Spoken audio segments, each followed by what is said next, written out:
Welcome back to another episode of Real Estate Without Borders. I am joined by the one and only Daniel Foch.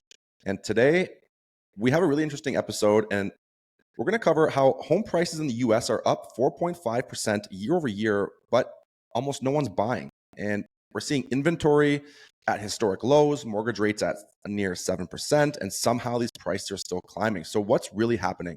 Are we actually in a market that's cooling, or are we just propping up prices with low supply and builder incentives? So in this episode, we're going to break down the real estate in the US housing market kind of state by state and go through the winners and the losers here.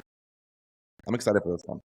Sounds good, man. I think the prices being up thing is interesting because you really only see this stuff on a year over year basis. So, prices could already be falling, but then you don't really realize that they have fallen yearly until like a year from now, right? And I think that that's kind of the case. I think that prices are up year over year, but they're probably down for the last couple of months, right?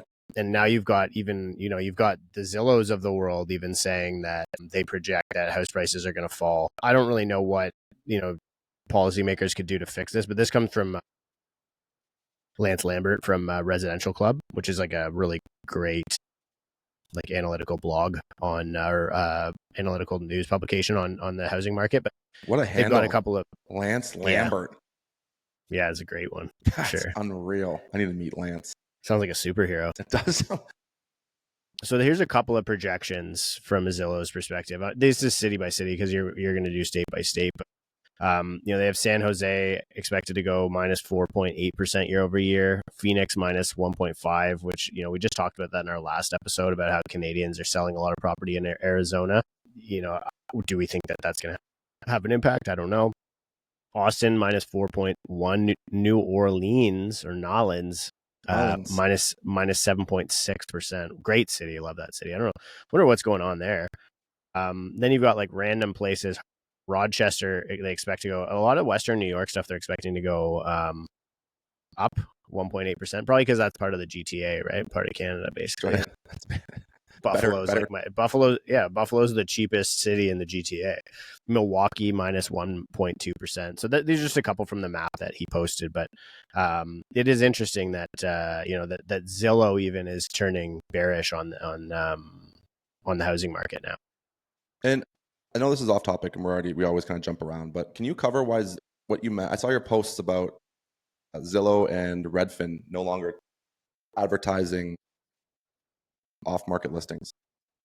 Agents were MLSs wanted to have the ability to publish listings that would only go on MLS, or like kind of like exclusives, like MLS exclusives, so agents could kind of try and generate the leads and whatever. And they basically said if you do that for that listing and then later decide to make it a non-exclusive, it'll never be seen on Zillow. So it's either you get to put it on Zillow, or like Zillow's like 70% of the search traffic on the, right. You know what I mean?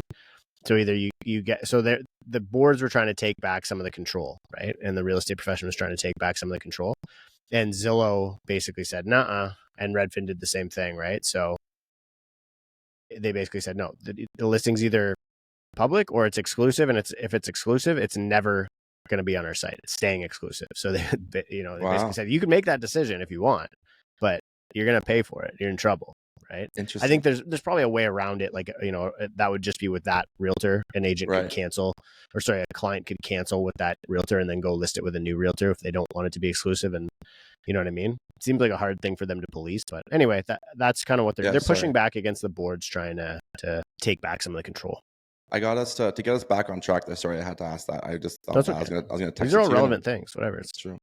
I got reasons for New Orleans real estate price drops in 2025. High insurance costs, surging property insurance premiums, particularly in Orleans, are a major driver. Let's see, cost per $1,000 average 82% average increase. Wow, of property insurance. High mortgage rates, obviously. Increased housing inventory, 24% increase of inventory noted recently. That shift combined with fewer sales, down 14% year over year. Let's see. Average days on market, 33 to 51. Despite the median home price of 340,000 in 2024. And let's see, prices dropped about 7%. High interest rates, obviously, declining buyer demand. One of the coolest markets in 2025, which we just talked about. Post-pandemic market correction, which I think we're going to get into in this episode again. That's pretty much it. Natural disaster risks. Louisiana vulnerability to hurricanes. Post-Hurricane Ida increases insurance costs. Oh, okay. Interesting. That's pretty much it. Yeah. I mean, well, hurricanes have been bad. Well, they had the really bad hurricane like a while ago, right? Which one? I can't remember the name of that now, but the whole city flooded, right? It was like, no. But no, this was like, it was I don't know. I gotta figure out the year that was, but the whole city flooded, right? Like they have like a levee. Like the city's technically like below sea level, not the whole city, but like a portion of it. And so there's like a big levee, and then the bit like got breached and water just it was not a good scene. So I think like a lot, so you're seeing this happening in a lot of markets in the US, and this is an important thing to be thinking about around the world. Again, regardless of your opinion on climate and climate change and stuff like that, I would argue that the weather seems to be getting a little bit more wild, right? Is that like that fair assessment? Very fair. Agreed. Okay. So weather, climate, no climate, just weather. Weather's just be wilding out. We're going through it's angry. It's doing some crazy stuff, right? You had the huge snowstorm in Buffalo. A bunch of people died. You got this huge hurricane that just happened in the US. Weather, not climate, but weather related or disaster related insurance issues are becoming a huge factor for, I mean, wildfires too, another one, right? So now all of a sudden a bunch of insurers don't want to insure properties. It's like, if an insurer doesn't want to insure it, then a lender doesn't want to lend on it because there's no insurance that they're going to, if the house burns down or gets leveled by a tornado or whatever, that they're going to, they're going to be protected. And this has caused a big issue in liquidity of properties. So there's Miami, or not Miami, South Florida, all of Florida actually, I think is the easiest way to think about this. That hurricane happened. A lot of stuff got in trouble, but so two things happened. So there's that one. So there's a bunch of areas in the floodplain that are uninsurable in like the Florida market.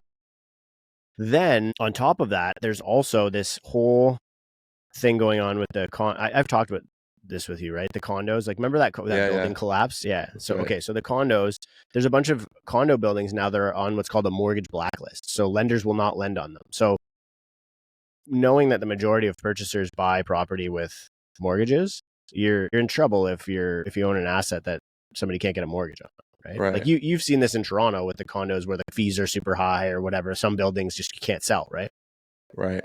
I'm trying to look true? No, yeah, definitely. I'm looking at like some uninsurable areas, which I didn't know that was a thing. Specific cities where it's a whole city where they won't. Okay, so example, well, Miami and Miami Beach, they face high flood risks. Yeah, I was down there once for a cloud break, like where like basically like a cloud comes over and then it just pisses all the rain in one shot. All the airports were flooded. We got stuck there for like 4 days. Crazy. Couldn't fly out. Yeah, all the airports were closed. So I mean that also happens in other places too, not just Florida. So maybe this is happening in New Orleans as well. Well, yeah, it could be. That could be a big issue, right? That could be a big reason why. In Florida's like there's a lot of money there, right? So it's some people, that you could buy away a lot of that problem where it's like, hey, yeah, okay, I can't get a mortgage on it, whatever. I'm just going to buy it cash, right? But like New Orleans is not that kind of market, not as much so as Miami or a lot of South Florida. Right. I got here so what is it's the Fannie Mae blacklist. Fannie Mae, a government sponsored enterprise, basically. That's like what would you compare Fannie Mae to in Canada? CMHC, yeah, CMHC, okay. Right. Kind of, so, yeah. Just so for our Canadian listeners. So this list identifies condos and buildings that are ineligible for Fannie Mae-backed conventional loans due to financial, structural, or operational issues. We have that in Toronto too, where there's a lot of like issues within the corporation, the condo corp, or there's big red flags where CMHC won't lend. It happens in Canada too, in Toronto. I don't think this list is actually public knowledge. It's more so behind the scenes. I think like a lot of lenders have access to this, but I don't think it's a public list. It says top 10 states with unsellable condos. Top 10 states with the most condo projects like blacklisted by Fannie Mae. Florida, 1,300. 1,300. Georgia, 160. California, 695. Texas, 165. Colorado, 210. Illinois, 141. New Jersey, there's wilding out Wow. up there, 151, and New York 129. There you go. Yeah. So it says, yeah, I got, as of March 2025, there's about 5,175 condo developments nationwide, up from 1,700 in May 2023. That's a 191% increase. Florida has the most with over 1,400 buildings, this says, 48% of which are in South Florida. Crazy. The list was historically confidential, accessible only to lenders, leaving owners associations unaware until a loan denial. In 2024, yeah, interesting, I know. And then Fannie Mae began providing access to condo associations via a web-based tool, but it's not fully publicly available as of yet. Interesting. I think it's the same in Canada, though. You wouldn't know a condo is not being like unloanable until you're in a conditional period of a status certificate review. Realistically, Yeah, that's pretty messed up. That's a tough position to be in. Imagine you're like literally you're trying to sell your condo. You don't know. You're kind of one of the one of the first people to sell since this new change, and then basically all of a sudden you're like, in maybe your realtor doesn't even know. Nobody knows, right? I guess and then you go to list it. Buyer tries to buy it, and then all of a sudden they're like, nah, you and everyone in your building are now screwed, right? this happens all the time. This happens all the time. I just had it happen at I won't say the address, but one of my clients, they had a special assessment. Each individual owner had a $35,000 payment. Okay, let me do a definition thing now. You explain a special assessment to me. No, because this is what's happening with all of these Florida condos. Basically, what happened, just like the one collapsed in Surfside, and then basically they said, okay, all of these places, all of these old condos could happen to, so we need to run these inspections on all of them between now and then. And then basically they've started doing that, and it's yielding all of these big expenses that need to be covered. What happens when that happens? Well, what happens? So there's each individual building is run like a corporation for the most part, and there's a reserve fund, which is like the excess of funds, because every individual owner pays into an HOA or a maintenance fee, whatever. But if they come back with a special or with this, report that finds there needs to be a major repair, if there's not enough money in the reserve fund, or the reserve fund will be like empty after this, they'll put a special assessment on every unit owner, and based off of the square footage you own, you'll be required to pay back a lump sum of whatever the building needs. I've seen upwards of like hundreds of thousands of dollars. There was a list of properties. I'll try and use Grok to find it on X, but there was a list of properties where the special assessment cost actually exceeded the value of the condo. Yeah, there's so let me see if I can find that. Where in South Florida? There's all over the place, but yeah, I guess a lot of it's from South Florida where these structural issues are becoming a problem. I think that should be, again, we're kind of like off topic a little bit, but that should be not really. This is the topic now. This is because we're trying to get to the bottom of why some of these values are plummeting, right? Right. It should be public information, I feel like, because this is why working with a professional obviously is super, super important. You know what? Now that I'm actually curious, I would assume there would be some sort of conditional wording that would be the same in the US as we have in Canada, where it's like we put wording into the agreements that it'd be a conditional period based off of a status certificate review. In Toronto, or I think it's Canada, but in Canada, a status certificate shows the financial health of the building. I would assume that has some of that stuff in the US, but I wonder how, open they are, because that's what a disaster that would be if you did not have that conditional period. You bought a property and then now you realize you're either walking into a huge special assessment, or you can't get, even worse, you can't get funding or lending to that property. That'd be a disaster. I'm assuming that it has something like that in the US. I'm actually gonna look that up and find out now. But yeah, if that's how, it says here, where did it say that? How many percent of people or buildings in my 48% of these buildings are of the entire 50 or 5,000 condo developments nationwide, 48% of them in South Florida are uninsurable, and you're not able to get a loan on these properties. That's a big number.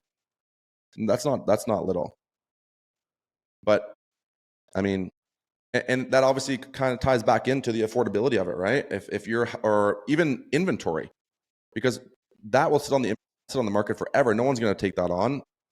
It doesn't make any sense to you. So that helps with, or that's a direct correlation to the affordability challenges, and then ties directly into the low inventory, or sorry, maybe even high inventory of stuff just sitting on the market. Well, yeah, like basically you've got a bunch of sellers who thought their condo was worth $400K, and now it's worth whatever, K less the special assessment, probably, right? So like there was an example that I found on Grok that was, one post mentions a $134,000 special assessment on a condo purchased for $190,000.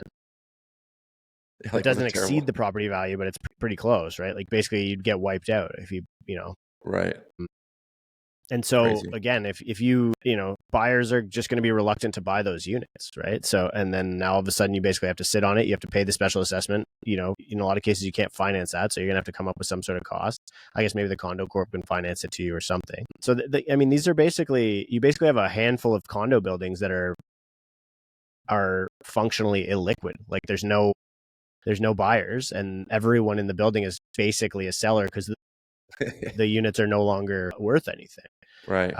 So that's a problem, and that's not even the problem, right? This has created this inventory pileup. Like the other piece is mortgage rates, right? So we talked about this in the last episode a little bit. You asked me about yields and stuff, but you actually asked me about the dollar, but I went on about yields. But a lot of people are speculating that Trump's trying to get the bond yield down on U.S. government bonds, which mortgage rates are kind of a function of loosely. And because the yield's going up, now mortgage rates are up at they're hitting set in the sevens again for a 30-year mortgage, right? So mortgage rates being high has been prohibitive because it's not helping. And now you're getting Powell and Trump kind of like arguing with each other, right? Jerome Powell, who runs the Federal Reserve, Trump obviously wants rates lower. He's a real estate guy. He wants the debt market to be cheap to stimulate the economy through real estate. That's I think his MO is pretty clear on that. Powell's not sold on the idea, probably because the USD is already getting sold off, and reducing rates further will put further downward pressure on the US dollar. So I think mortgage rates are playing a big role too. Like why, people can't afford it. There's let me see if I can find. There's a couple. Yeah. We talk about this a lot. There's a couple posts. Yeah, there's a couple posts. I'm gonna put them up on how housing affordability is like super bad right now, because like your marginal buyer is like the first time buyer, right? Or like the owner occupier, not the investor. Let's see why they're having such a hard time buying, and I'll show you. Actually, you sent me. I'm gonna pull it up. Let's see. We basically just send each other a bunch of different links. It was generational. This one, the housing market sees a generational shift, or a plot twist. The return of boomers, the generation born between 1946 and 1964, to the top of the buyer demographic signals a changing dynamic in housing competition. Cash buyers, largely boomers, are outmaneuvering younger bidders who are reliant on loans. So that pattern's kind of like reshifting how people. Yeah, let me. I'll pull this one up. Buyers and sellers generational trends report: 26% of younger boomers and 16% of older boomers were home buyers, compared to 12% of younger millennials and 17% of older millennials. It's kind of crazy. Yeah. The craziest part is when you go, it says, while millennials still represent a large share of first-time buyers, their purchasing power is being diminished by economic pressure. As of 2024, the median age of a home buyer rose to 56 compared to 31 in 1981. This rise tracks with increasing home prices and borrowing costs. Crazy. One of the starkest divides in buyer behavior lies in financing. More than half of older boomers paid for their homes entirely in cash. Among millennial buyers, more than 90% required mortgage financing, according to NAR's 25 home buyers and sellers generational trends report. So, I mean, this is the big issue, right? Is that young people are using debt, and this has made it difficult for them because debt is expensive right now. Right. Boomers have the capital because they've owned these properties for so long. So it's like they're the only ones that can maybe even sell and still survive, because they're selling their house at such a huge profit that they don't need that loan to get into the next property. That's the thing. It's like the first-time home buyers, they're relying strictly on a loan because they have no liquid equity. They're usually probably purchasing based off of just straight savings or money from the parents. It looks like younger boomers are the biggest, like by a large margin, the biggest buyers and sellers in the market. Interesting. It's interesting. I'm screenshotting this. I'm gonna post this There's a chart tweet for right there. sure. Sick tweet. That's a good one. I'm always trying to Sick send tweet. you. I'm trying to. I know you're on Twitter just as much as me now. But, well, I'm on as much as you. I mean, because you showed me Twitter. But I'm always trying to find cool tweets that I can send them to you. So I give you the most up to date information for you. Whenever I see a cool chart, I'm always like, Foch. I'm on Twitter. You see my tweets, dude? Yeah. No, I did. They're Dude, I had lighting a it couple up. cool You ones. getting some traction there or what? No, It's a hard platform to grow on, to be fair. Very hard. I'm just strictly platform to using grow. it for my Instagram posts because it looks cooler than me just writing the words. That's Right, like the right. only. That's it. I'm Sick. just trying That's to. good. I'm trying to take the like doom and gloom and make it a little bit brighter for realtors because I know a lot of realtors are nervous right now. So that's okay. Okay. Do you want to cover like state by state price changes? I can go over like the top gainers. Yeah, let's do it. All right, the top gainers in state by state price changes. The Northeast dominated price growth with Rhode Island increase of price of 12.8%. Increase of price by 12.8%. New Jersey 12.2, Connecticut 11.5, Massachusetts 10.2 in the top 5 alongside Wyoming. High demand and low, okay, that makes sense. High demand, low inventory in metro adjacent areas drove these increases. That's not obvious though, I feel like. No. I think a lot of even when you look at like Western New York, like New York's up 7.1%. A lot of it's like Western New York. So it's like your Buffalo, Right. or Ohio's another one, right? Like Ohio's up 6.7%. They're pretty affordable markets, right? Right. And so I think you're getting like a lot of those young people who are like, I can't afford a house anywhere else. So I'm just going to go to some of these states that, where you're seeing like Buffalo's population's been contracting for like 10, I don't know, like several hundreds of years, right? So go to some of those markets where you're growing, you're not competing with more and more people, right? You look at the areas that are seeing the biggest losses. I mean, for the most part, they were the ones that were popular or expensive, right? Arizona's expensive, Florida's expensive, Colorado's expensive, California's expensive. You do get kind of your Midwest, like flyover, Louisiana and Mississippi, which those are, I think Mississippi is the cheapest in the country. It is. West Virginia is the cheapest in the country, actually. Really? Northeastern hotspot cities like Camden, Syracuse saw double-digit growth due to okay. So it's the same. Everyone's just like okay. So everyone's seeking affordable metros near like the major city hubs like New York. That's the same thing that's happening in Toronto. People can't afford the house in Toronto. They move to Bowmanville or they move. That's Burlington, this happens Hamilton. everywhere. Drive till you qualify. Right. Drive till you qualify. Cooling Sunbelt markets like Florida, they saw a 6.1%. Is that right? 6.1% decrease? Increase. That can't be right. No, I wouldn't.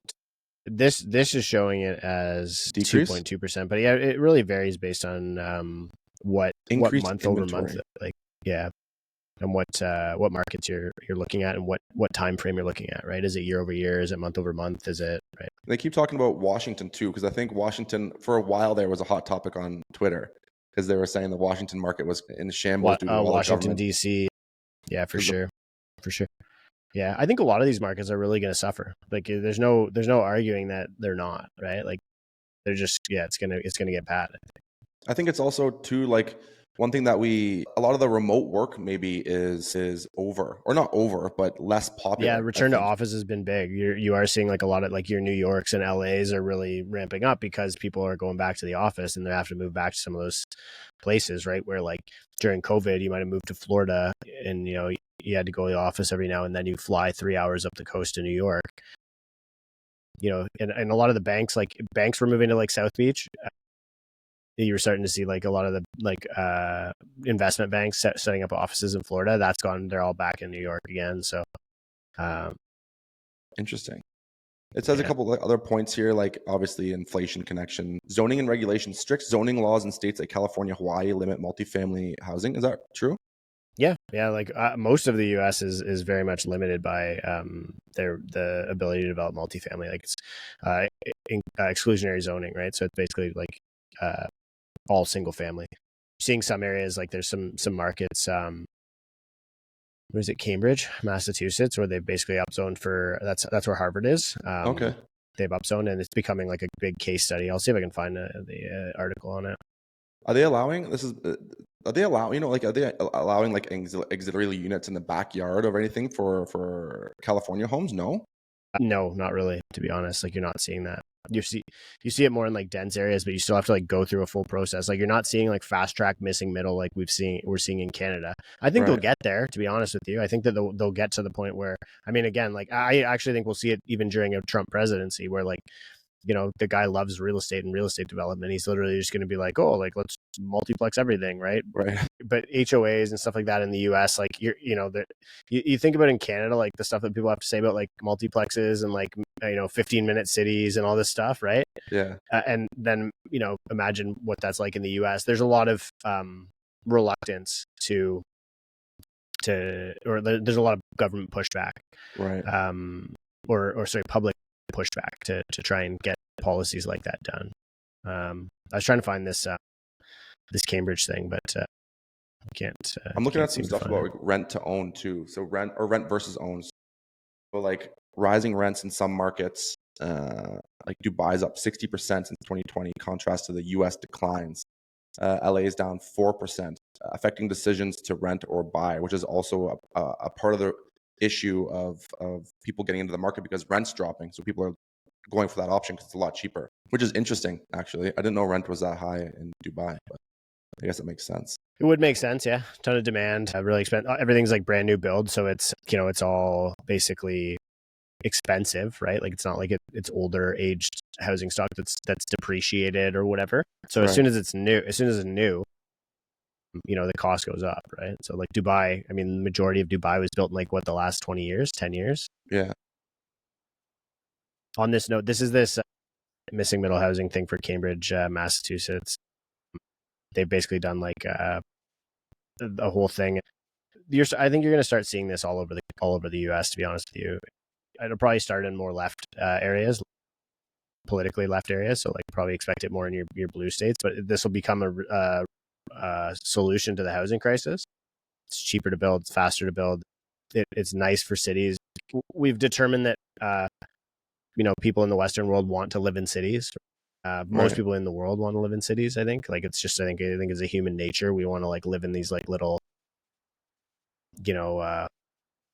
what do you call it, like tribes, I know. right? I was going to say And the word was not tip yeah, my tongue. yeah, Interesting. yeah. So I'm interested to see how this whole missing middle thing moves across the U.S. We'll do a whole episode on it because I don't want to stretch this one out and bounce it around too much. Anything else that you want to mention on why some of these places? I guess there's a couple other ones, right? Zoning, you got to tariff impacts. Yeah. I mean, we've done a lot of episodes on that. I think tariffs are kind of Yeah. like, The biggest story seems to be so far like tariffs is like people like travel people, maybe people right. selling properties in some of those like vacation markets. So like again, your Floridas, Arizonas seem to be the ones that are most impacted.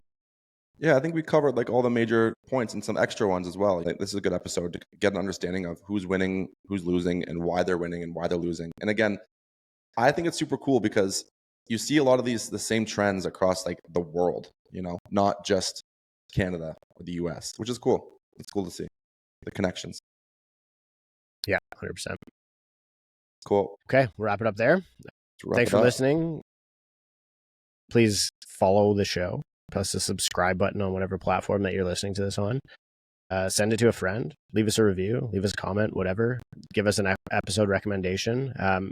And click the links in the show notes to check out our brokerage, the events that we're going to be running. If you want to get involved, if you want to learn how to buy and sell real estate all over the world rather than just in the country that you live in. And this isn't just for people in Canada or the US or Mexico or whatever. This is like if you live in Dubai and you have a real estate license and you want to buy and sell properties in the US, we're going to help you learn how to do that. We're building out a system to make it possible for people. So see you next time.